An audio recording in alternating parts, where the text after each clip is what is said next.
I don't know what to say, fellas. I have no excuses. I don't know. I hit something, and that something didn't like something, but we're fixed. We're back. I got it. We're 100. Oh Lord, I didn't know. I didn't know what was going on at first. That was almost unbearable. It's like, what in the? Had to get my bearings. You're back. Let's try this again. I don't think I've ever had that happen before, so that's not too bad.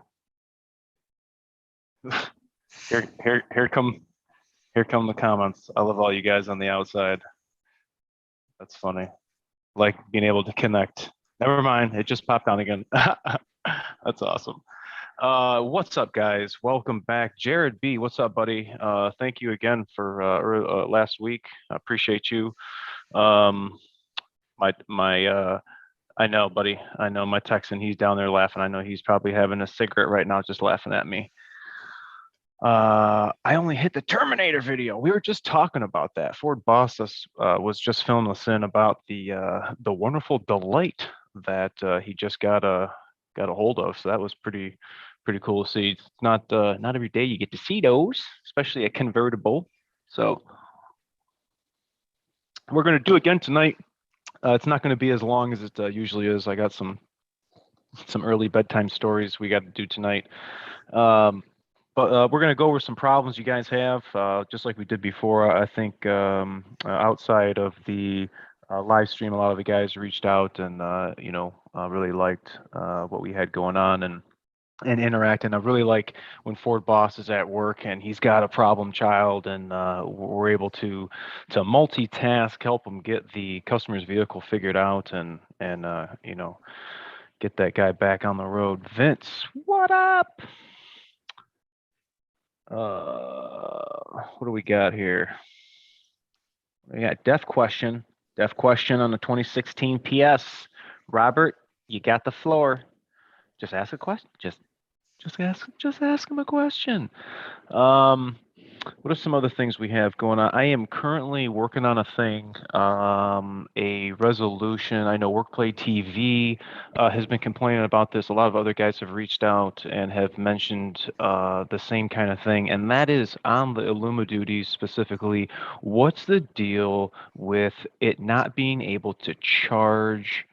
Provide charging system voltage at the 7-pin. Now, there is a procedure for trucks to initiate that feature in the trucks either have a TRM or it doesn't, a trailer module or it doesn't, and it kind of is doing the same thing, but just in a different way because one has a module. So it requires you to have the door closed, and in this current key cycle with the trailer hooked up, the vehicle has to be have one brake application during that key cycle, and it has to be in gear. And the battery cannot be in load shed protection, and we can go over that a little bit, what that means. But there's a whole slew of things that need to happen first in order for that 7-pin to get charging voltage constant. So with you guys with the RVs, toy haulers, whatever, I mean, you guys are trying to charge your battery, your accessories in the back. Working on something for you guys on that. Okay, here Robert came back, so let's see what he says. So my 2016 had a check engine light, and it was a DEF issue, and it ended up being the DEF fluid was low, but my DEF light never came on. Well, Robert, first and foremost, you're telling me you have a check engine light, so I don't know if you remember the code you got or if you got some sort of propaganda paperwork-ish stuff, a printout. Ford Boss me is looking at, he says we need more info. We need more info. About what I'm doing? No. This guy, he's asking a question, and you were just looking like We need more info, buddy. Oh yeah. I'm trying to What's listen. up, Mike? Huh? What's up, Bradford? CP, dig the background. That's right. I thought that looked good too.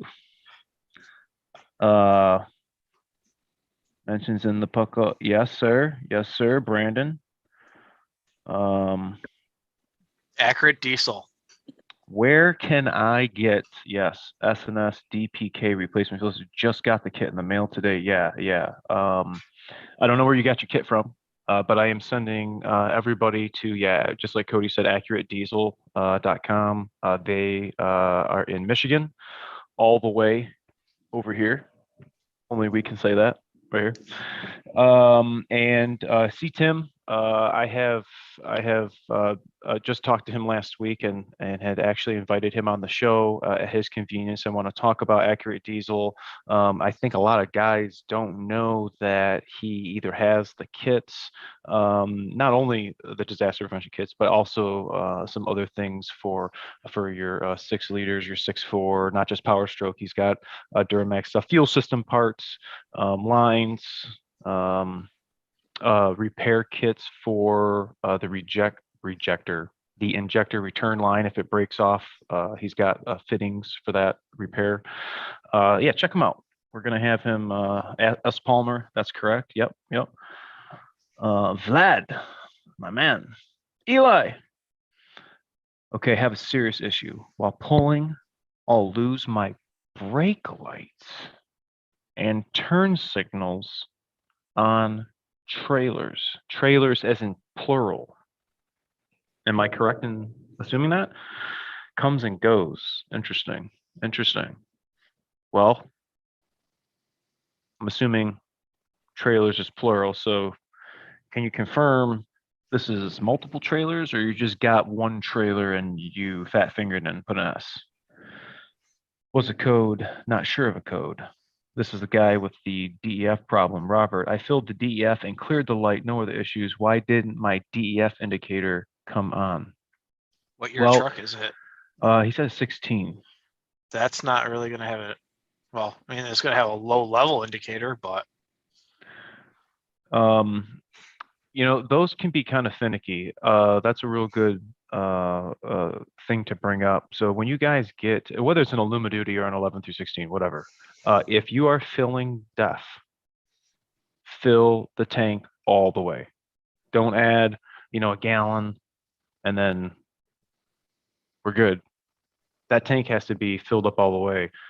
Because on the 11 through 16s, there are some thresholds that it needs to meet, 3 of them. And if you only add so much and it doesn't get to that next threshold, then it doesn't know that it's been filled. And when you get into an instance like this, what I would recommend is filling that tank all the way and get ForeScan and do a DEF parameter reset. Or what Ford Boss got me hooked on, I just made a video today for you guys. I'm excited to show you. Get one of these and you'll be able to do that and hopefully get your problem resolved. Under dash, Brandon Powerstroke says he's got some instructions here. Oh, from the Putco. Okay, I'm gonna need to. You know what you should do? Because I can't copy. Well, I guess I could. I'll copy and paste that in here. 8-month wait for 450. Ooh, let me write something down. We'll talk about that in a little bit because that's going to be a mind blow. You guys are going to be like, what? Something happened at work today. And now you see it, now you don't. AH, what up? Skidoo. Okay. Is there a way to add a gauge? No, there's not, bud. Sorry. Okay,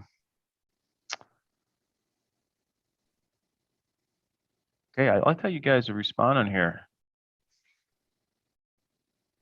This guy says he's got a wrench light on.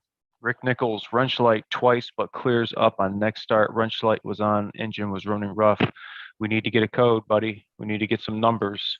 Wrench Yes, light could be for throttle or transmission, Mhm. so hard telling. Chris James, back to the trailer guy. He says multiple trailers. Just put in a new plug and it's still there. Well, that's got to be the truck. That's interesting. Interesting. I'd wonder if there'd be any DTCs like body codes in the BCM or the TRM if it has one. Forescan. Again, every time we're going to be on here, I'm gonna talk about Forescan and the definite need for you guys to have that live, real time. We could be doing this stuff right here. Yeah, I just asked Ryan about Forescan. I hooked him up over the computer with it. Who? This Ryan, the guy from the UP arcade. Oh yeah, duh. That's right. That's right. That's right. Bend, Oregon. What's up, DJ 16911?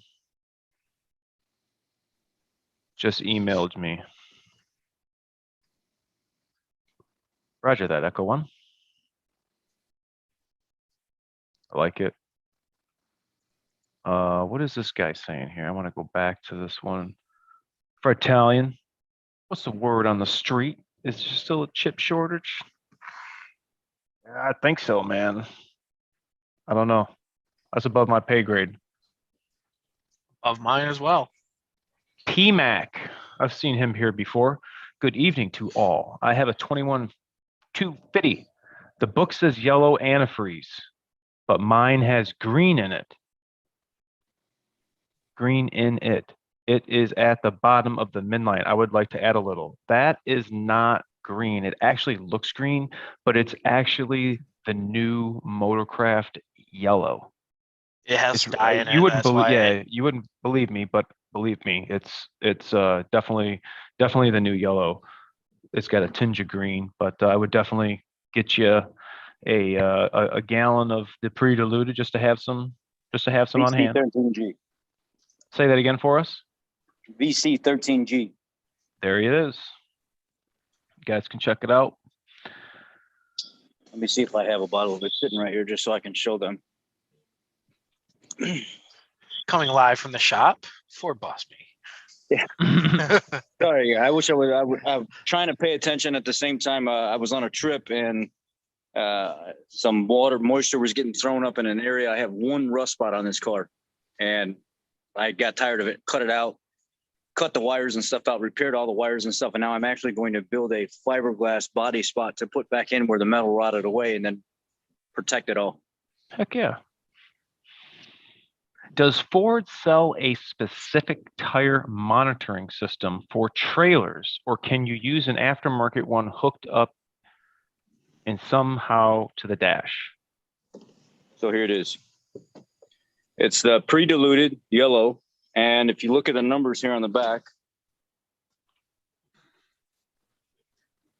you'll see it's VC13DLG. Diluted gallon. This is the one that is diluted, and the one that's not diluted will say just like VC13G. Here's the concentrated form. Yep. And that's just regular VC13G. So you want the VC13GDL? No, VC13DLG. Yep. That's pre-diluted. And you can't even get the old orange anymore. So you guys come into our stores to get coolant. That's what Rich has is what we're going to give you.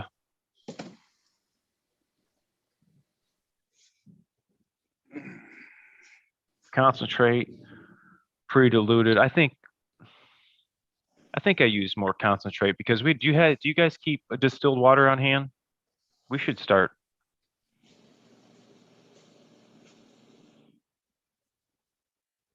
Can you hear me? I can. Oh. Chris James asks about an 87 code. Sounds like VG13, put some distilled in it. Guess Ford is closing plants.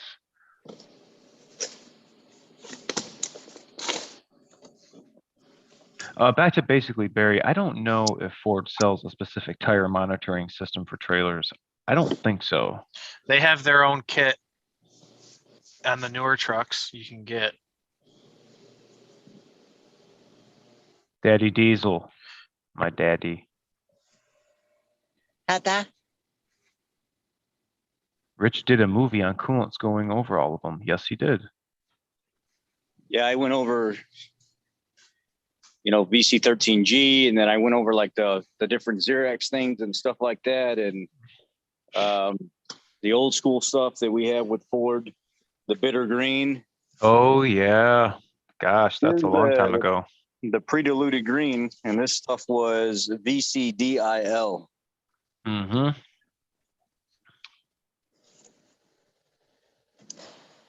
And then we had that's yellow. And then if you get into specialty stuff, extended life, Honda stuff, type 2. And then Dex Cool, which is the same thing as our old orange. It's the same exact shit. Yep. Or Xerox. And then I've got tons of lines of purple and Mercedes specialty stuff and everything. It's just, oh God, so much of it. And then this is the old school. Is this yellow pre-diluted? Oh, this is yellow pre-diluted. Somebody must have spilled crap all over it. Well, that was the like 6.0 days. Gold. Gold. And that's what's in this car is gold. I still won't switch it out. I still stick with the factory gold. Hell yeah. Look at that old base. I've got Cummins red in my truck with the activator in it. Yes, you do. My subscribers sent this all to me today. They were like, look, we're tired of waiting or whatever. We're just going to send you this stuff. They sent me old synthetic Rotel or Shell Rotella gas truck, 5W30. Sent me a brand new filter to go along with it, the one that I like. Oh, wow. Then another gentleman said, I don't like the Signature Series AMSOIL. I want you to use the XL. I'm a distributor, and I think the XL does better in the NA motors. Heck yeah. So then he sent me this, and then all the goodies that go along with it, the additives and stuff. And then I get off with, trying to get all this situated and trying to figure out who sent me what. And then I get an email, and there's another gentleman that says, I'm sending you 8 quarts of 5W30 red line and an XG2 filter as well. And I'm like, what? Heck yeah, dude. That's awesome. That's awesome. Well, they want to know what works, and absolutely. I think at the end of the day, a lot of people need to realize a lot of this is case by case basis. If you don't know where a vehicle came from in the service history that it had before you owned it, if it's used, you could be chasing your tail by trying to use all these fancy oils and stuff like that, or you could be really benefiting. You don't know. So each individual person really needs to test their vehicle themselves and not rely on every single one of us and thinking that our word is Bible when it comes to oil, because I can use Shell right now and this car runs phenomenal. The insolubles be perfect, the additive package and stuff, it just fits with this car. But then I could take AMSOIL and put it in here and my vehicle don't really do too well with it. You never know. You never know. You got to try it out. You got to test your. I wish more people would be proactive in testing their vehicles. One of my videos I put out today is sitting down with a 2022 Maverick owner and explaining to him, you were in here at 4,000 miles. I was here when you bought your vehicle new. Great choice. Seems to be a great vehicle. No complaints. Then you came back at 4,000 miles, 4,177 miles to be exact. I still remember the numbers on the RO. You changed your oil. I smelt it. You didn't ask me to do it. I went by. I was trying to figure out fuel dilution, get a feel for how the oil feels, how it smells, how it looks. It was time to change it. Then you came back in again today at 8,400 and something odd miles, and I'm smelling fuel again. So I think you're at the max of what I would consider to be coming into the dealership. I'd like to still see about every 4,000, every 4,500 miles, and you're using our. What is it? What is the shit we use? Blend or semi-synthetic blend? Semi-synthetic blend, yeah. Well, people get all picky and stuff, and they're like, you can't call semi-synthetic blend, and blend isn't so. Shut up. Anyway, so I'm explaining to him that I'm keeping up with his vehicle's history, and I'm remembering his face, and I'm remembering his vehicle, but also at the same time reiterating that it's very important that he try to stay as in tune as possible with that vehicle, because that's what he works out of. It's very important that you learn this vehicle. Let's go outside. Let's look at the vehicle. I'm going to show you how to change your wiper blades. I'm going to go over some basic stuff that I want you to pay attention to. I want you to know, because I feel like more of us should be doing this stuff, because a lot of owners, they really don't understand how important it is for them to really try to be in tune with that vehicle and get a feel for, is it extra noisy now? When I hit 4,000 miles or 4,500 miles, am I hearing a little bit more rattling and tanging going on? Obviously, something's going on here. Maybe I'm running my oil too long, or maybe I'm not changing my fuel filters enough. Maybe I'm putting too much cetane booster in my Super Duty or something like that. Who knows what it could be, but being in tune with your vehicle is very, very important. That's why this old girl's got 240,000 miles on her, because I'm in like Slim, baby, looking for the win. Ooh, put it on the oodles and noodles. Chicken or beef.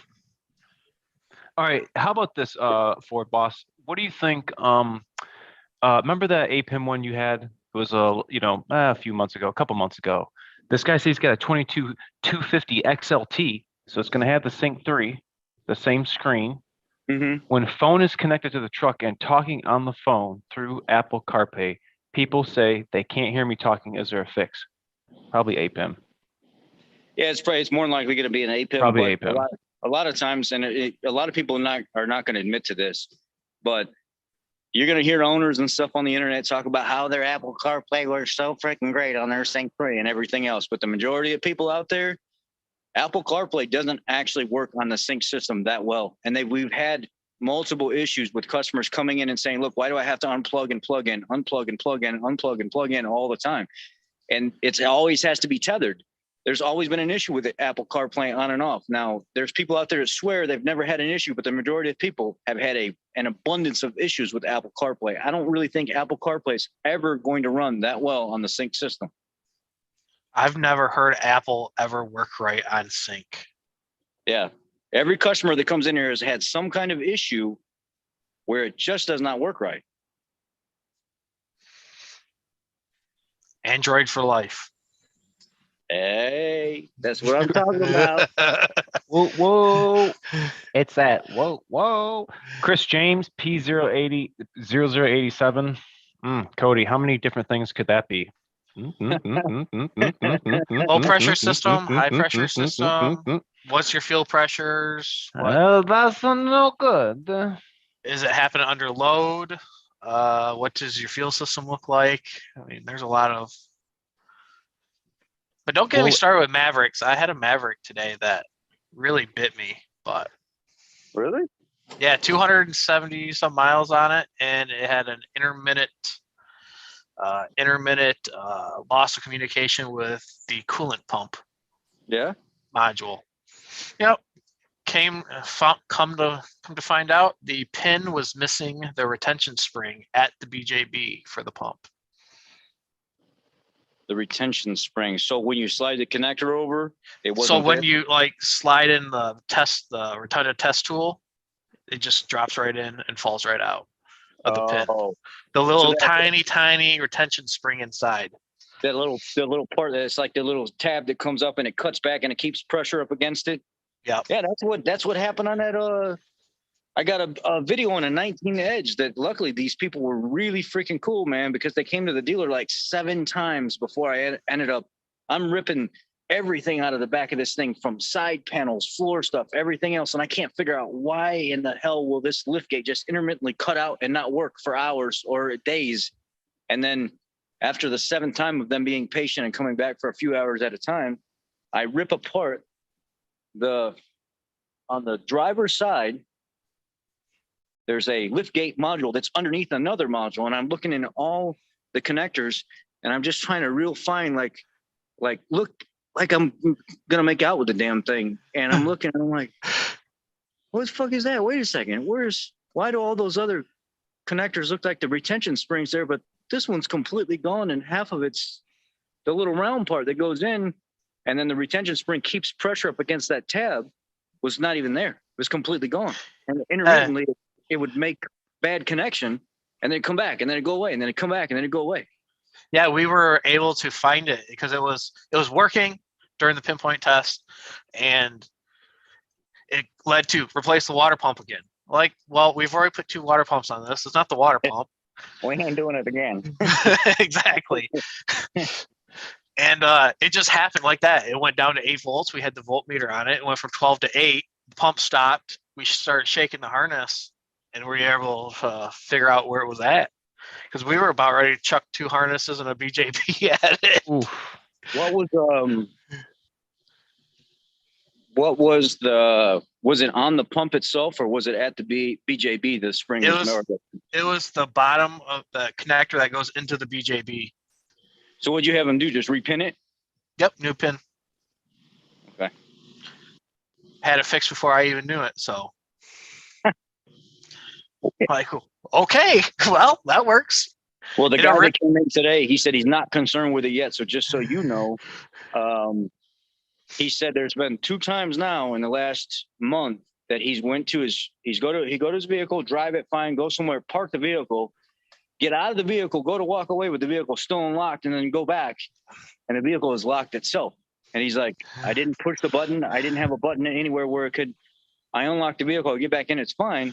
And he said today when I pulled into your dealership to get the service done, I got out of the driver door and then closed it. And by the time I walked into the office, I heard something click. I turned around and all my other doors are unlocked, but the driver door locked. And he said, what the heck is going on here? And I don't know. I mean, if there's a concern present right now, I can help you. But he said it seems to be so intermittent that it can happen at any time. It could be one door, or it could happen to all 4 doors. That's interesting. Yeah, this truck came in for a water pump concern, but then it also had a problem with the circulation because it would overheat, but you couldn't feel water flowing through it. So we checked for blockages, and there was a blockage in the engine. So we got an engine too at the same time. So it was a pretty big job. Got an engine? It was plugged up. All right, so I guess I missed it. It had 2 problems. We were checking for blockages in the engine, and we found that the engine was blocked up, and it had water pump DTCs. So it was a twofer. Wow. This guy says, my wife's Tahoe has wireless CarPlay. It's amazing. My Tahoe ain't got wireless car. Ain't got wireless nothing. Well, good for your wife's Tahoe. We don't have car. What's CarPlay? What's CarPlay? What is that fancy stuff? No, I think he's right though. I think I have heard that Chevy is much better when it comes to Apple stuff, and Ford is much better when it comes to Android stuff, which kind of makes sense anyway because they're always 2 opposing sides fighting each other. So whatever. I don't know. Ford's been doing pretty good lately. It's starting to get better. Oh yeah. Good choice, S. Palmer. I'm just going through Zas A-Rab. We've only been using Motorcraft Coolant, warranty repairs. Yep, okay. Also, can you put a PCM that's been tuned back to stock using Forescan? No, because you're gonna need to get to the server to get the stock DOE calibration. It might be possible, Fred. You've got to go check out a Facebook site. Get with Aaron. He can get you to there. It might be possible now. Mike Reeves, a little late to the party to be asking that question. Just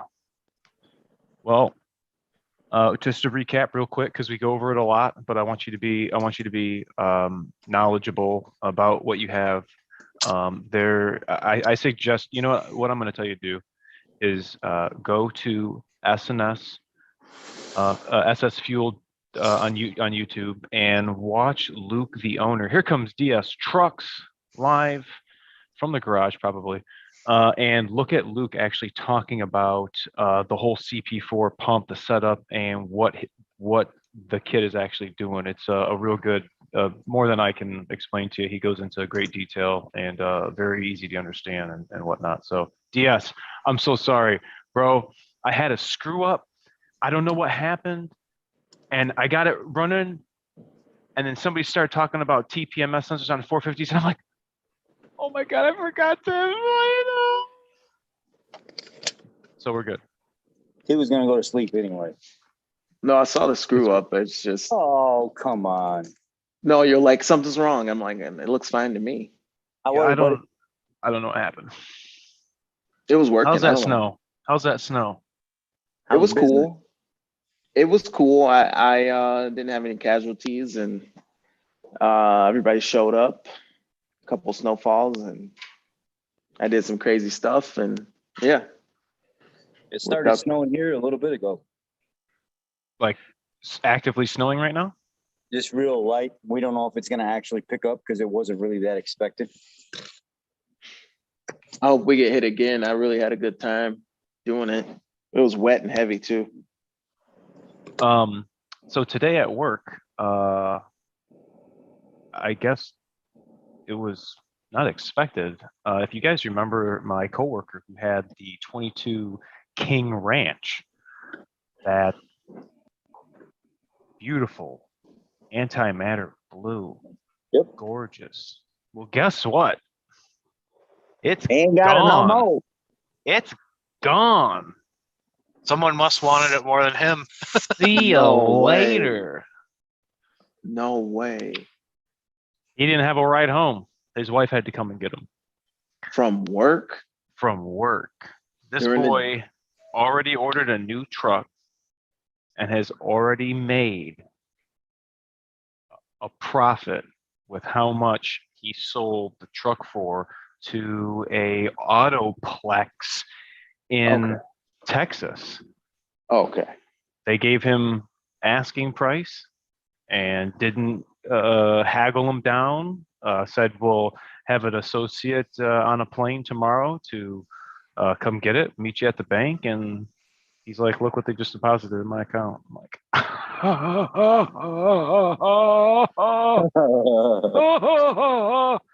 wow, What that's cool. what type of company was this? Gosh, Was it Vroom? no, Hmm. no. Hmm. I don't know. I can't remember the name he told You me. see my It was, story. You seen my story on Vroom. Mhm. One of the technicians that follows us, he's got his own channel as well. Semperfi Mechanic. Yeah. He's a mobile mechanic.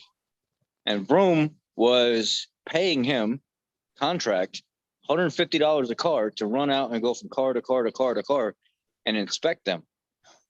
And he was like, "Do you know how much money I can make in a day just by doing basic inspections on all these cars? More than, you would make being a tech anyway. So this would be a great gig to support my family and stuff like that on top of my mobile mechanic job." And when he'd go out to these jobs, sometimes they would be, underbid or something like that. Like they're going to pay $25,000 for this car, but you can look around and you can see that most of those cars in that shape with that mileage are going for like 30 or 35. So he would be fair to the company and say, "Hey, look, some of these cars are actually going for much, much more than it. So, maybe you should, the car's in great shape. Maybe you could work with the customer a little bit more and get the price to come up some. You're going to purchase the vehicle more, or you're actually going to pay too much for what this vehicle is in this condition." Well, he goes out to this lady's house and she's got like a 69 Camaro or 68 Camaro or something like that. And Vroom is actually going to purchase it. And it's like her husband, he passed away. She still has the car. They want to purchase it, turn around and sell it. If you don't know what Vroom is, it's like another one of those Carvana deals, except Carvana seems to really have their act together compared to Vroom. And there's these little flatbed stubby nose trucks, and they'll come out and they'll pick your vehicle up right from your house, and you'll be paid and everything. They'll purchase the vehicle from you. You even have a certain amount of time when you get a vehicle to turn around and send it back and say, I don't like the way the window button has a scratch in it. And they're like, okay, fine. You ate the deposit anyway, but we'll take the vehicle back. And they don't ask any questions. So he's telling them the car is flawless. There's nothing wrong with it. It's seems to be priced right. Maybe she could actually get a little bit more money for the car. And they come back and they say, you know what? You need to get some more money knocked down on this whole deal. Well, what do you want me to tell her? You want me to lie to her? I don't want to lie to her. It's not what I do. And they're like, yeah, you need to go find some kind of way to get the money to come down so we can get this car even cheaper, because it's like a golden deal, man.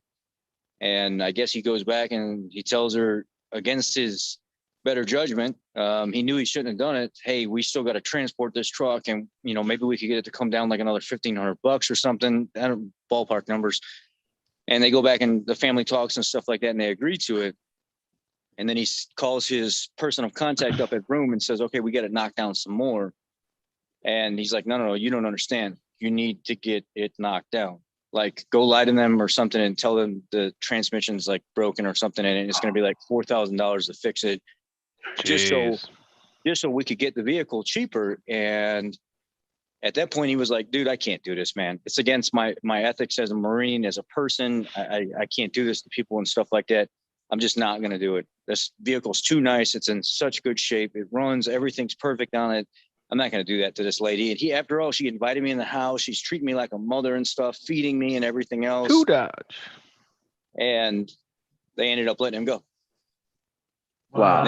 They ended up letting him go because he wouldn't lie to take money from this lady and do her that way. And then when I started doing the research, I started seeing all these other people that were put in similar situations where it's a complete nightmare, but the company's so large and they're worth so much money that it's easy for them to just say, okay, go pick up the car. You lost your deposit anyway. It doesn't matter. And then some people don't get answers back from people for weeks, if not months,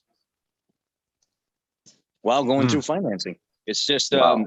I've heard a lot of positive, but I've also heard a lot of negative. And I don't know how companies like this are still surviving, doing this type of stuff, having employees that work for them come forward and say, this is what they're telling me to do. And this is not like, it's not hearsay. This guy literally works for them. I would have Wow. walked in, told him what was up the first time around. Well, eventually he did. He like after the second time, he just went straight in and said, look, ma'am, this is what's going on. This is what they're telling me to do. I don't feel right doing it. I'm not going to do it. I'm just going to walk away from this situation. And I apologize for wasting your time. Wow. Of course, a lot of that's paraphrased. You'd have to go watch his videos and stuff and everything that he was going through with them, and that's the gist of it. But, when you start looking into companies like that, it's rough. There's so many stories out there. I would have to go to a dealer to buy a car. I would not be able to order a car offline and feel comfortable with some random person showing up to my house to drop it off. They don't know anything about me. Yep. This company's got my financial information and stuff. Now they find out where I live or who I'm associated with and everything else. Just no. Not happening. It's a tough situation. It's like, what's It better? is. The dealer, now there's this new thing, this internet process, like Vroom. But when I was buying a used truck a couple years ago, I really made me realize that these dealers, they get these trucks and they don't do nothing to them. I was under the impression that a dealer, like a used car dealer, was gonna make the vehicle safe again or do XYZ or do something. Most of the time they just get it. They do a quick inspection a lot of times. So I'm talking B lots. But they just put the car back for sale. They don't really do nothing to it.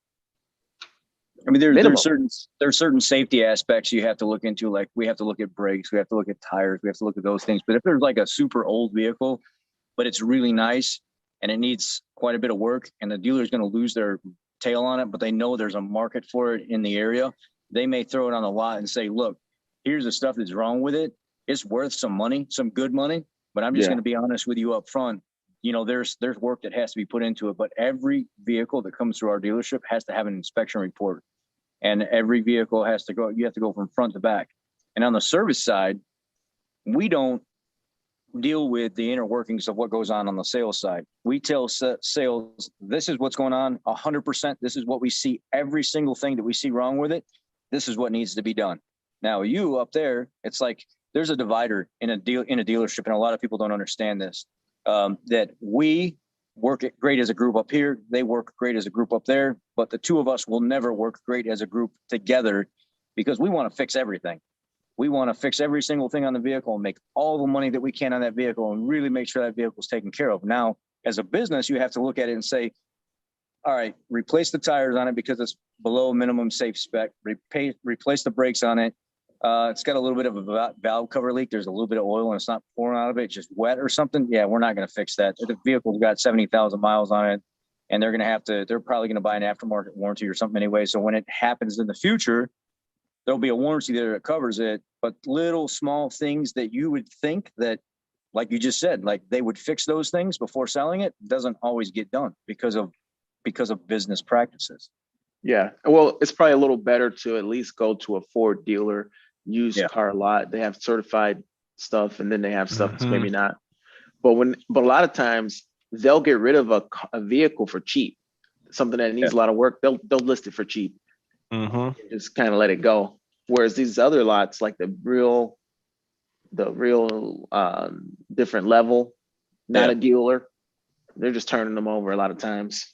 They're covering stuff up if they can. A lot of times, Go to that auction. Well, you guys, I haven't even told most of the stories that I'll tell, which I'm not going to tell them tonight, but I've worked for those dealers and I know exactly how it is. You can buy a car at some of those dealers without even a driver's license. They don't care. If you got some cash down and you got some paperwork that you're willing to sign and put your name on, trust me, Bubba will be at your house next month repoing that car if you don't make that payment. They're just worried about the money. Some of these places are not worried about, like, you come to a dealer, it has to be legit. The paper trail has to follow from A to Z.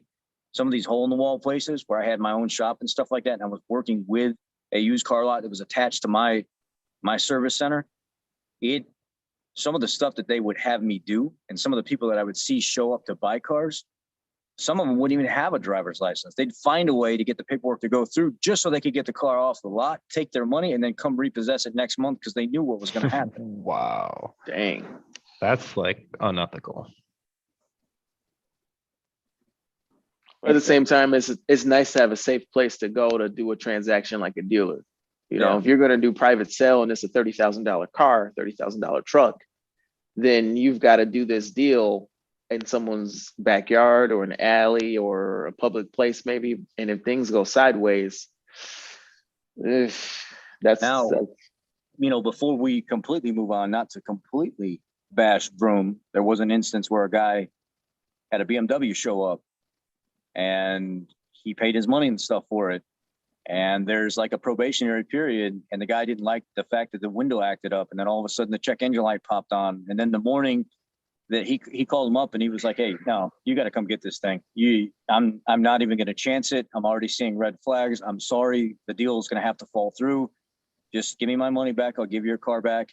He ate his deposit on, a big purchase like that. A deposit is nothing, $500 deposit. You just, saved yourself $25,000 or something, or $30,000. So you eat $500, no problem. But the issue is, you go to a dealer and you can drive that vehicle. You can tell them, "Look, I'm not comfortable with this short test drive. I need to drive it. Can I drive it longer? Can I take it out, an hour, 2 hours?" Sometimes the dealer, depending on how big they are, will say, "You know what? Here's a dealer plate. We've got a copy of your driver's license and everything.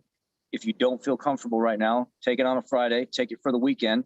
Let us know by Monday night whether or not you feel comfortable with the car and you like the car. Take it to somebody and have it inspected if you want, whatever you want to do.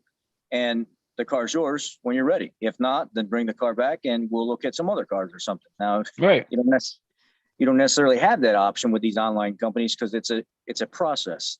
You get the car, a week or two later, somebody comes and picks it up. You don't like it. Then you're waiting again. Then you're waiting again. Then you're waiting again. With a dealer, it's like, okay, that didn't work. Let's go to the next. That didn't work. Let's go to the next. Right there on the spot. And you get to see, "Hey, I don't feel comfortable with just this. Can you put it in the shop and have one of the techs put it up in the air? I'd like to come out and look at it and stuff like that and see what's going on underneath." And we have customers that literally come out here in the shop and they're inspecting it. They bring their own mechanic and stuff with them just to make sure. Oh, wow.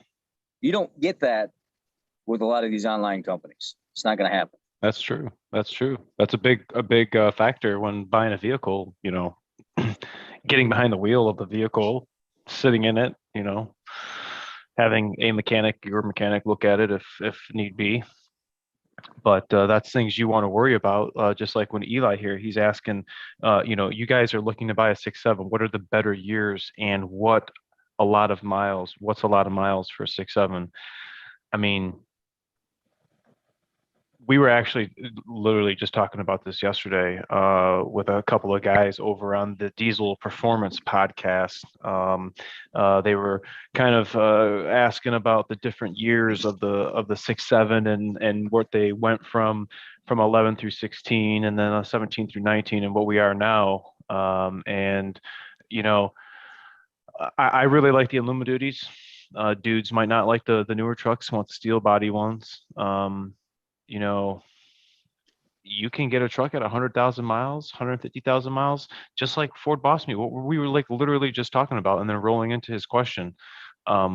It all plays with if you are going to get a truck that somebody's been inspecting. People are being cognitive of what they have and inspecting their vehicle, checking their oil, or doing the thing. You go to get fuel. You ever popped your hood at the fuel station? Checked your oil? Looked under your hood? I mean, that's what that used to be back in the day.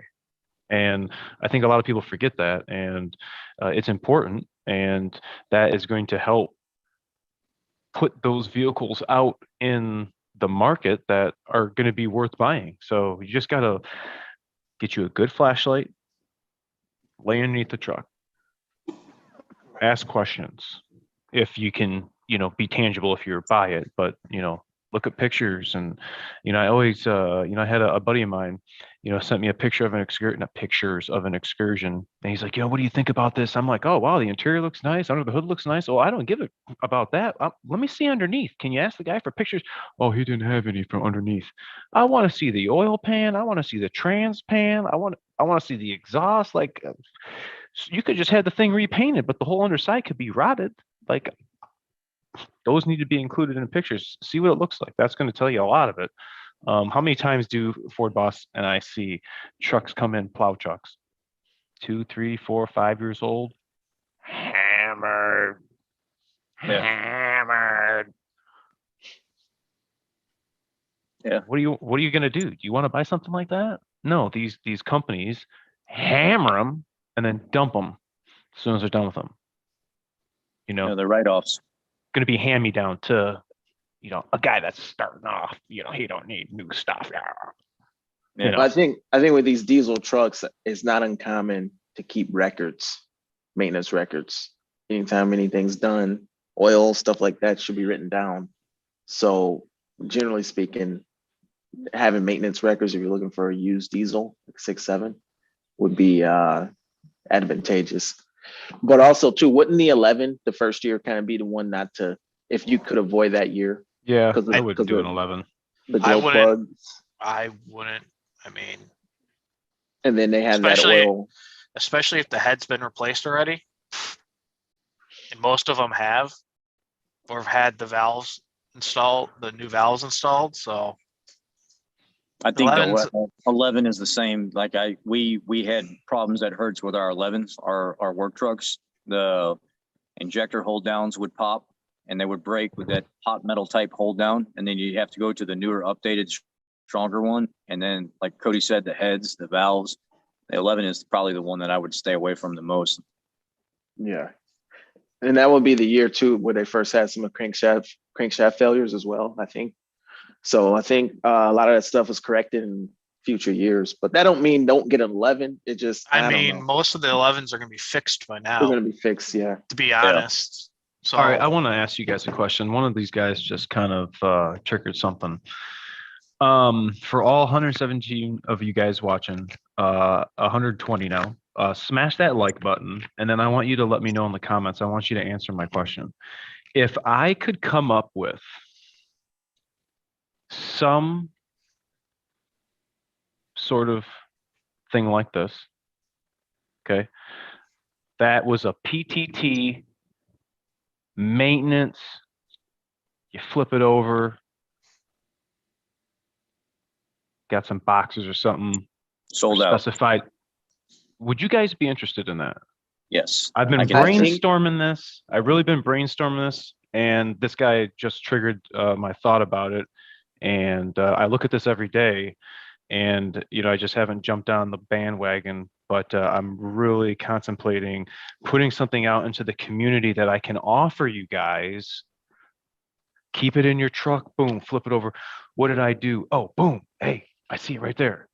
The, Do you There think should- it I mean- should be bigger, like a 3-ring, like size of like a actual folder? Because a lot of times, say you get your maintenance done at the dealer, you want those records.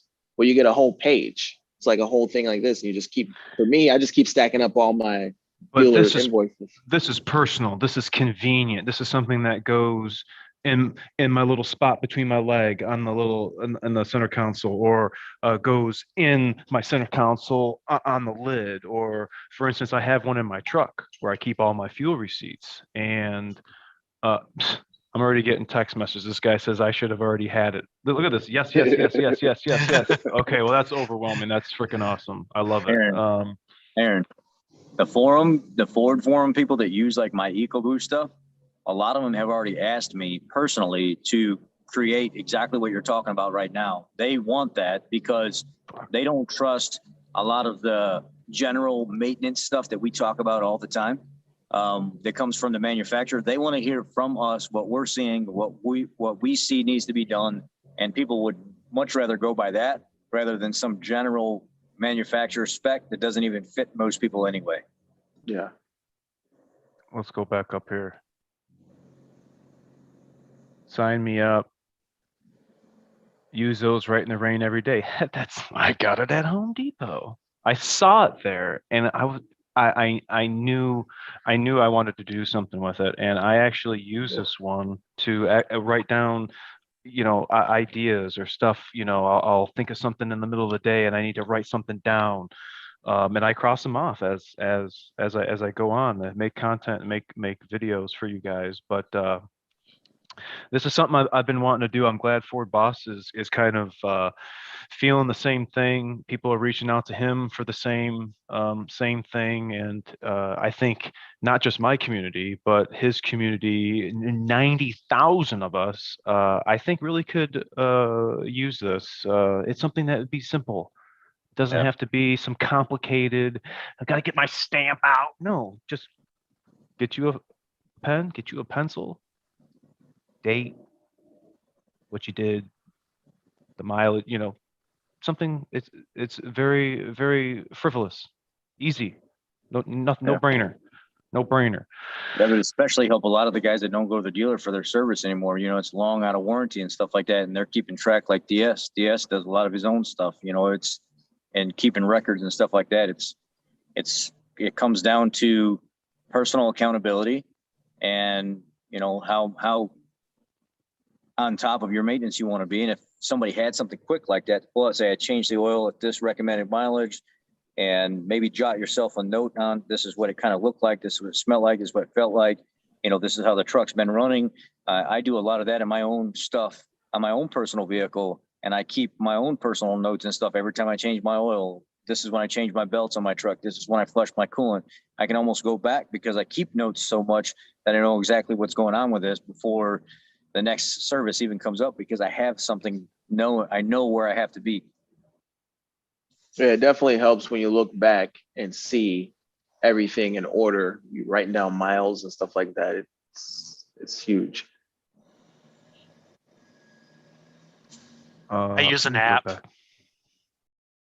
Cody's high speed. That's what happens when you have 45 minutes to fill up your fuel tank. So click, click, click. Yeah. That's my bad. When you print, check out Word. There are 2 grease fittings on your 2019. 2 for the 4x4 axle shaft U-joints up front. But if you look at the video I made with DS truck, I did his first maintenance on January 1 of 2020, and of 21. And I went over all of the Zerk fittings actually for the 450 because there was way more Zerks on his than on mine. That's Ken, gotta be the most overlooked grease fitting there. all the time. Why do I hear whoop, whoop, whoop, whoop, whoop, whoop, whoop, whoop, whoop every time my front wheels are turning when I'm in 4x4? Cause he ain't got no Ooh, grease up in them. because That's it's what you're maybe doing. too late if you can hear it. Ooh, Yeah, probably. yeah. 2250, yeah, just there's only grease fittings, Brandon. Right on the 4x4 axle shaft U joints. That's it, unfortunately. I definitely Well, I mean, should have more on there. well, the way that they're sealed with, if they can use like a one-time grease, like a synthetic, whatever type of grease they're using, you can get a long life out of those ball joints and stuff. But for whatever reason, they haven't been able to figure out how to do that with those front universal joints on the 4x4. It's just too sharp of an angle when you turn and that system is engaged. There's a lot of pressure there when you make a turn. So Tristan, what I can't remember by scrolling up, what year was your truck? 205B? That's got to be an Illuma duty code. Let me see here. I'm gonna guess 17. I'm just gonna plug in a 17. What's a 205B? Let me see where that takes me. I'll do 18. Control F. Who's gonna get it first? Not me. Reductant temperature sensor circuit performance. Okay. Any DTCs? 205B, huh? Oh, there is a TSB here. Ah, there's two TSBs. So I don't know. This pertains to 18 and 20. 18 and 20. What are we doing here? Looks like replacing the reductant tank. So the reductant tank, is that what they're doing? Reductant tank assembly, yeah. Inspect some current, some connectors, replace a harness, replace the reductant tank. I'm looking at technical service bulletin if you guys want to look it up. 21-2336. This other one here is a reprogram. So I would probably do the reprogram first. This TSB here for her code 19-2083. That's for the reprogram for 2018. I don't know if that'll help you guys or not, but definitely do a reprogram. That another gentleman had got a hold and said he had you guys remember the video I made where I had to actually have the little hookup to the def tank, I don't know, what would that be, the level sensor, the blow molded That is the quality reductant sensor? quality module. Yeah. Quick little easy reprogram. Change mileage with forescan, want to update the cluster. I see the option. Yeah, I see it in there too. I've never messed with it. I saw odometer. I was like, I ain't messing with that. Oh, Will Henderson's got a good question. I think our resident OBS guy should maybe answer. What's up with it? Common problems. I mean, I haven't had problems. It all just depends on how it's taken care of. You could be doing high pressure pumps, you could be doing injectors, you could be doing engines. I would say the fuel pump is probably the biggest problem with them, the mechanical lift pump in the valley. And little necks in the fuel tank, the little what they call shower heads in the tank like to break off. That's about really it. I mean, The exhaust back pressure valve likes to leak. Up pipes, they'll leak. Yeah, I've done a mechanical fuel pump in the valley. Mechanical fuel pump leaking. I've done mine. I've done fuel. mine twice. Just don't buy an aftermarket one. I can tell you, you'll be doing it 6 months later. The most important ones. Yes. Most important ones we're totally forgetting. Hugh brings up a great, cam sensor. Make sure to have a spare cam sensor in your glove box. I've never had a problem with a cam sensor, so. Whoa, A-Rod. whoa, whoa. Whoa, whoa, whoa. I guess we're gonna need to bring that up right now. Yeah. So, that's no longer going to be an item of topic here on the channel. Don't ask, don't bring it up. We're not talking about it. We're going to pretend they don't exist. And that's pretty much all I'm going to say about that. I don't want to be butthurt. I don't want other people to be butthurt. And I most certainly don't want my community to be butthurt. That's the end of that. See ya.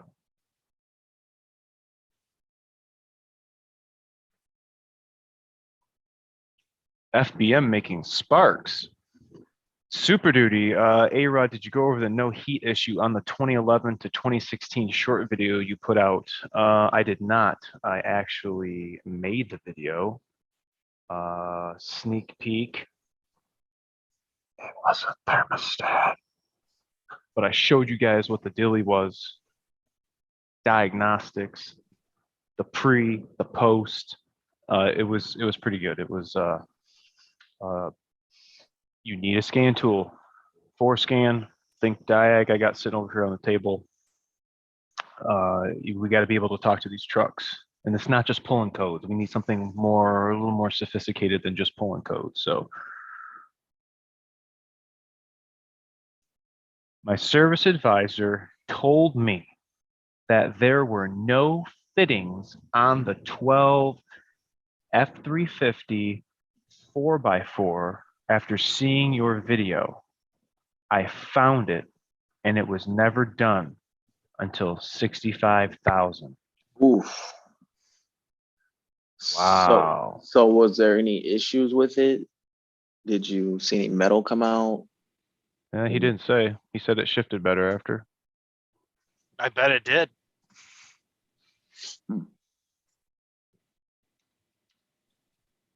Yeah, when I figured it out, I can't remember where I figured it out, but I have been getting my oil changed at the dealer, and yeah, they were never greased.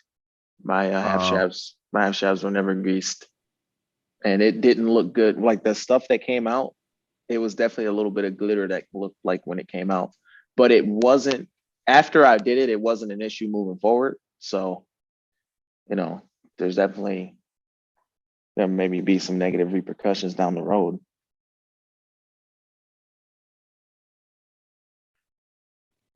Repercussions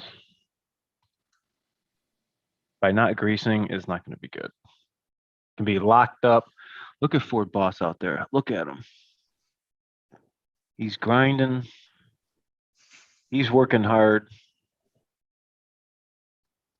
He's got his light on. This guy's always putting in the time. What's he doing to his car? Putting some body filler or something, buy some rust spots, or grinding the rust spots off or something. I did see him doing that on his channel. Yeah. Today. I think it was today I saw him doing that.